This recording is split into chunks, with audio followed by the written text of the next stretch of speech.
Olá, hoje a gente tem aqui um material bem interessante, um guia visual super detalhado sobre a Bíblia Sagrada. A ideia dele é, assim, mapear mesmo a estrutura toda, que a gente sabe que é complexa. Então, a nossa missão aqui é explorar essa arquitetura, os temas principais que o guia levanta e tentar achar as conexões que essa visualização sugere. Olha, é um desafio e tanto, né? Porque a Bíblia é, na verdade, uma coleção de livros, uma biblioteca inteira. São textos escritos ao longo de séculos, mais de milênio, em hebraico, aramaico, grego, com gêneros literários muito diferentes. Então, ter um mapa visual, um panorama, ajuda demais a enxergar o todo, sabe? Não só as partes separadas. Legal. Então, vamos começar a navegar nesse mapa. A primeira coisa que o guia mostra, bem clara, é a divisão clássica, né? Antigo Testamento com 39 livros Isso. e o Novo Testamento com 27. Começando pelo Antigo, como é que o guia organiza essa primeira parte, esses 39 livros? Então, ele agrupa os livros de um jeito bem funcional. Primeiro, o que a gente chama de Pentateuco. Ah, os 5 primeiros. Exato. Gênesis, Êxodo, Levítico, por aí vai. Eles estabelecem a base de tudo. A criação, as promessas de Deus, a lei mosaica. Pensa neles como a constituição dessa história toda. A Constituição, gostei disso, faz sentido. E depois dessa base, dessa fundação, Aí a gente entra nos chamados livros históricos. O guia mostra aqui a trajetória do povo de Israel, sabe? Desde a entrada na Terra Prometida, passando pelos reis até os exílios. tipo Juízes, Reis, Crônicas. Essa parte, isso mesmo.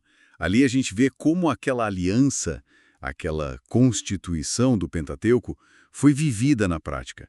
Ou, muitas vezes, como não foi vivida, né? A forma como o guia coloca visualmente logo depois do Pentateuco sugere isso. A história é a aplicação e, às vezes, a falha daquelas leis e promessas. Entendi. Então tivemos a lei, a história, e aí vem um bloco diferente, mais voltado para o coração, talvez. Exatamente. São os livros poéticos e de sabedoria. Salmos, Provérbios, Jó, Eclesiastes. O guia agrupa eles como a expressão da experiência humana diante de Deus, né? Tem louvor, tem lamento, tem busca por sabedoria prática, tem aqueles questionamentos bem profundos sobre a vida, o sofrimento.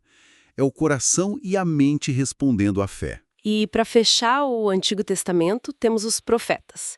O guia ainda divide em maiores e menores, certo? Mas qual é a função deles nesse mapa geral? Basicamente, os profetas pensam em Isaías, Jeremias, ou mesmo os menores como Amós, Jonas. Eles são aquela voz que chama o povo de volta para a aliança. Ah, tipo um alerta. Um alerta, exatamente. E também apontam para o futuro. Seja criticando a injustiça social, seja consolando o povo no exílio, ou anunciando a esperança de um Messias, de uma restauração. Essa divisão de maiores e menores é mais pelo tamanho dos livros mesmo, não pela importância da mensagem, tá? E o guia coloca eles no final do Antigo Testamento, quase como uma seta apontando para além daquela história, para o que ainda estava por vir. Interessante essa progressão. Lei, história, experiência, profecia. E essa lógica se mantém no Novo Testamento. Como o guia apresenta esses 27 livros? De um jeito parecido, sim. Começa com a figura central, Jesus. Por isso, os 4 evangelhos vêm primeiro. Mateus, Marcos, Lucas e João. Isso. São 4 olhares diferentes sobre a vida, a morte e a ressurreição de Jesus. Os cristãos entendem isso como o cumprimento daquelas promessas lá do Antigo Testamento, né? O guia até pode destacar como cada um apresenta Jesus de um jeito. Mateus foca no rei, Marcos no servo, Lucas no salvador de todos. E depois da vida de Jesus registrada nos evangelhos, a história continua, certo? Exato. Aí vem o livro de Atos dos Apóstolos.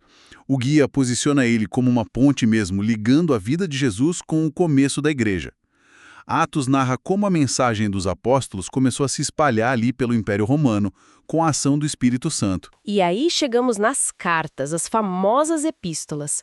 O guia parece dar um destaque especial para elas, né? Sim, porque elas são, tipo, instruções bem diretas para as primeiras comunidades cristãs.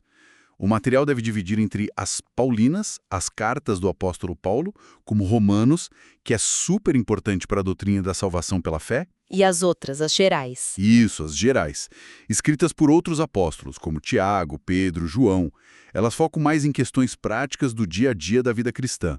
Perseverança, fazer o bem, lidar com falsos ensinos. São a aplicação concreta da mensagem de Jesus aos desafios que aquelas primeiras igrejas enfrentavam. E para fechar a biblioqueira, o último livro, Apocalipse. Pois é, o guia classifica como profecia escatológica. É um livro denso, cheio de símbolos, visões sobre o fim dos tempos, do juízo final, mas também a esperança da nova criação, da eternidade com Deus. Ele está lá no finalzinho, fechando todo o ciclo que começou lá em Gênesis com essa promessa de restauração completa. Olhando para essa estrutura toda que o guia desenha, o que salta aos olhos é como certos temas vão costurando tudo, né? O material fala de aliança, salvação, o reino de Deus, a figura do Messias. Quer dizer, a organização não é só um índice de livros, ela ajuda a gente a seguir o desenvolvimento dessas grandes ideias ao longo da Bíblia toda. Exatamente. Ver a Bíblia assim como essa biblioteca organizada revela que existe uma narrativa coesa, uma história sendo contada, apesar de toda a diversidade de autores, épocas e estilos. O guia também deve sugerir algumas formas de estudar, né? Tipo o método indutivo, que é basicamente observar o texto com calma, entender o que ele significava lá na época, para depois pensar na aplicação hoje. E usar ferramentas, claro, como dicionários bíblicos, atlas, para aprofundar. Então, no fim das contas, essa visão panorâmica que o guia oferece que é meio que transformar a leitura. Deixar de ser algo talvez intimidador para se tornar uma jornada mais clara, mais compreensível pela história da redenção. É isso. Eu acho que sim, a intenção é essa. E isso deixa a gente com uma pergunta interessante, né? Pensando no propósito do guia. Como é que essa compreensão da arquitetura da Bíblia, essa visão quase de mapa, pode realmente mudar o jeito como alguém lê, estuda ou até ensina esses textos? Será que enxergar, por exemplo, a conexão clara entre a lei lá no início e as cartas de aplicação prática lá no Novo Testamento muda o peso que a gente dá para cada parte? Qual padrão, qual fio condutor nessa visão geral chama mais atenção ou traz uma luz nova? Fica aí para refletir.